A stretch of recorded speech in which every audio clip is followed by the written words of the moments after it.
الفرنسي بعد تصريحاته في العاصمة المغربية الرباط؟ بكل صراحة هو الضمير المستتر وتقديره المرادي.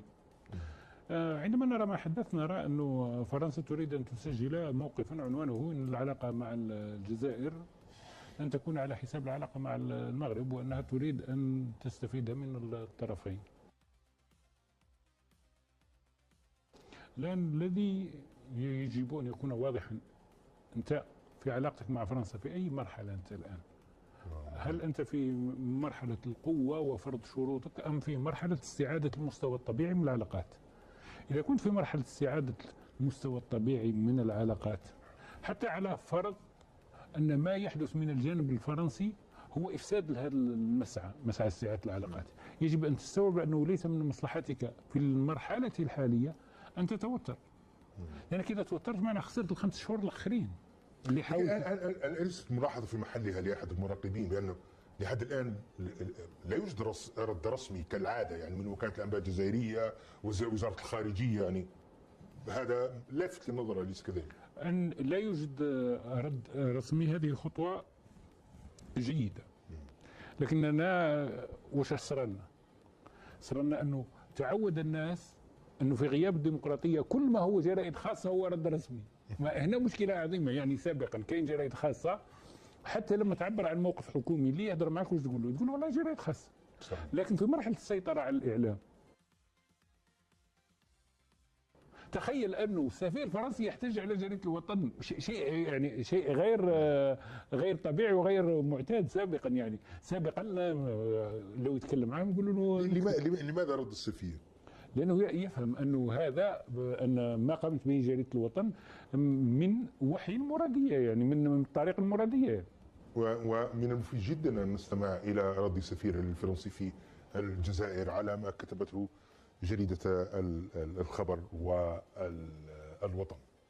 أستاذ سفيان شويتر، كيف ممكن أن نصف هذه المرحلة من مراحل الأزمة المستمرة بين الجزائر وفرنسا وصدور الصفحات الأولى بتلك الصورة لوزير الخارجية الفرنسي بارو وتلك العناوين المتهجمة عليه ورد فعل السفير الفرنسي؟ السلام عليكم ورحمة الله وبركاته، وتحية طيبة للجميع، وعيد مبارك وسعيد إن شاء الله لكل الأمة الإسلامية. شوف، بالنسبة لطبيعة النظام الجزائري اللي هو نظام فاقد للشرعية، الشرعية الديمقراطية والشرعية الشعبية، والقمع المستمر بشكل يومي يؤكد على فقدانه لهذه لإرادة الشعب، فرض نفسه بالقمع.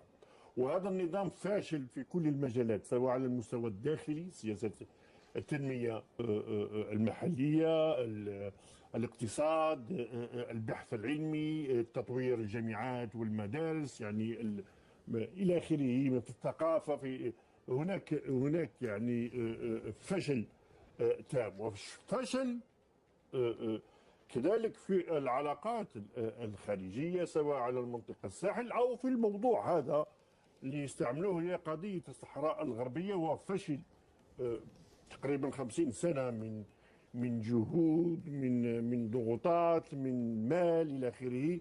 النتيجة في نهاية المطاف فالمغرب هو الذي فرض وجب دعم دولي وبقرار الأخير للمجلس الأمن، وبالتالي محتاج هذا النظام في نهاية المطاف إلى خلق نوع من العدو من الصراعات ليغطي، وبالخصوص فرنسا نظرا للتاريخ، نظرا لوحدة الثقافة منتشرة، لونتي فرانسيزم، يعني كل ما هو فرنسي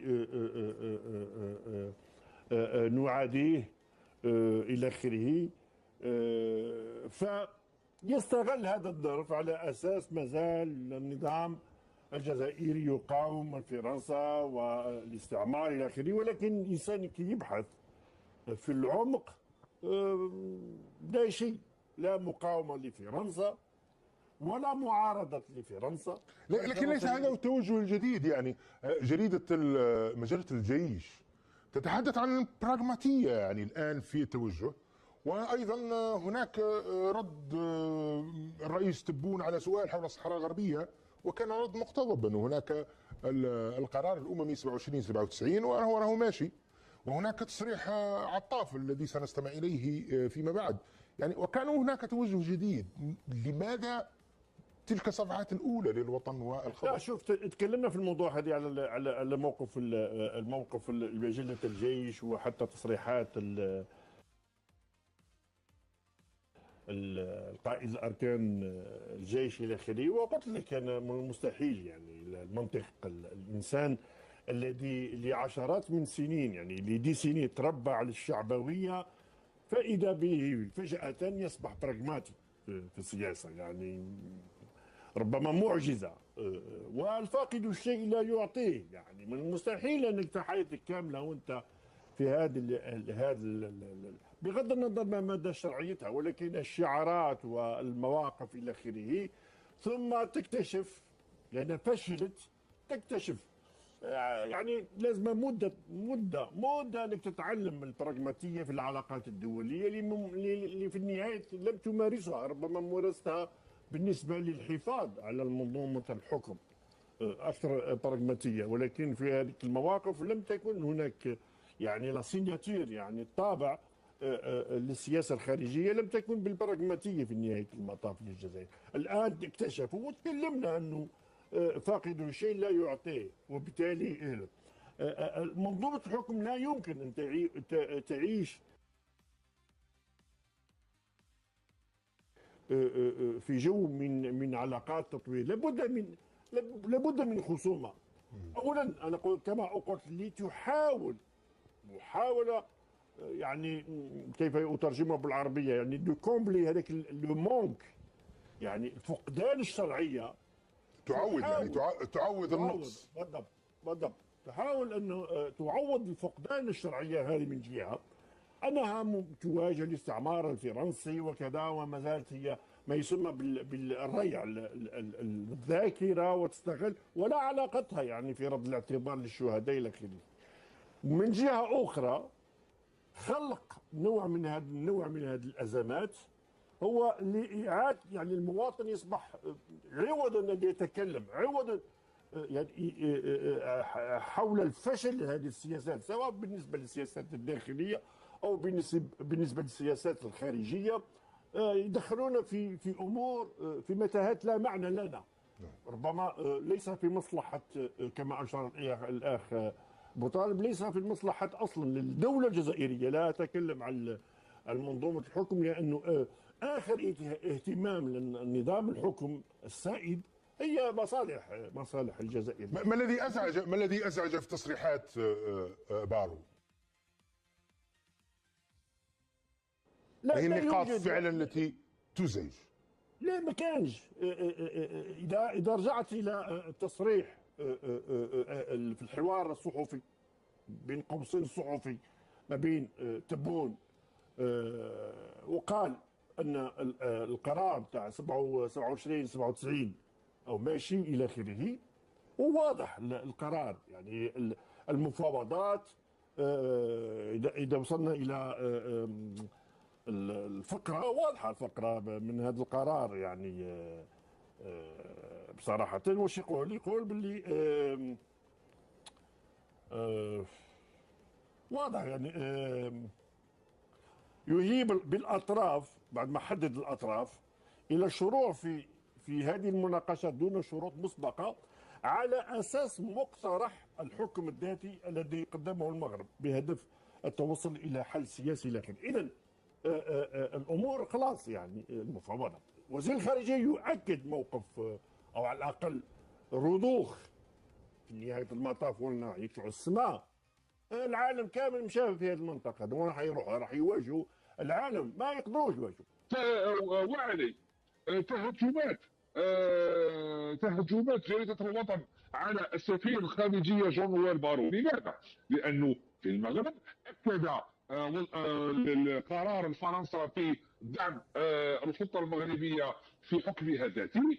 ثانيا والاهم كثيرا الذي هو خلاهم يخرجوا يسبوه، انه اعلن جون نويل بارو على ان فرنسا تحضر اتفاقيات مع المغرب لم يسبق لها مثيل ان تعقدها فرنسا مع دول غير اوروبيه. يعني راح تشمل اتفاقيات اقتصاديه، اتفاقيات امنيه، اتفاقيات ثقافيه، واتفاقيات يعني استثمارات بعشرات الملايين الاوروات التي سوف يكشف عليها خلال اللقاء الرئاسي بين الملك والرئيس الفرنسي. ما جعل القصر المرادية ينزف ويبكي ويتاثر بهذا البلاغ، لهذا قاموا بهجومه.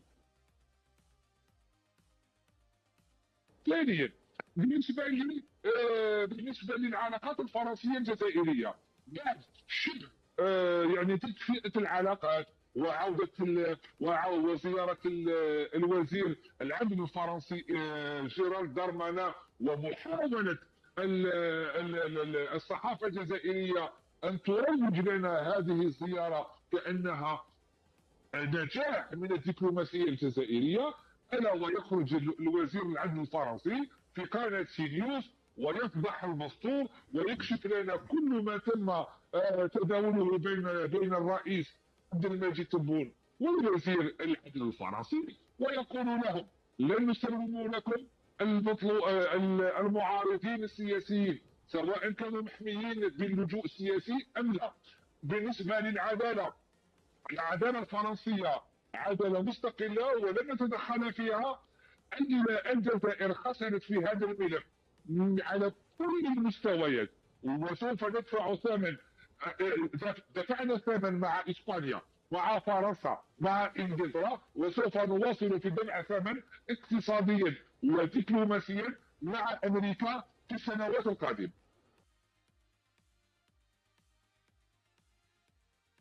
مشاهدينا الاعزاء، غير بعيد عن الجزائر وغير بعيد عن فرنسا ايضا صدر عن القضاء الفرنسي بيان وحديث رسمي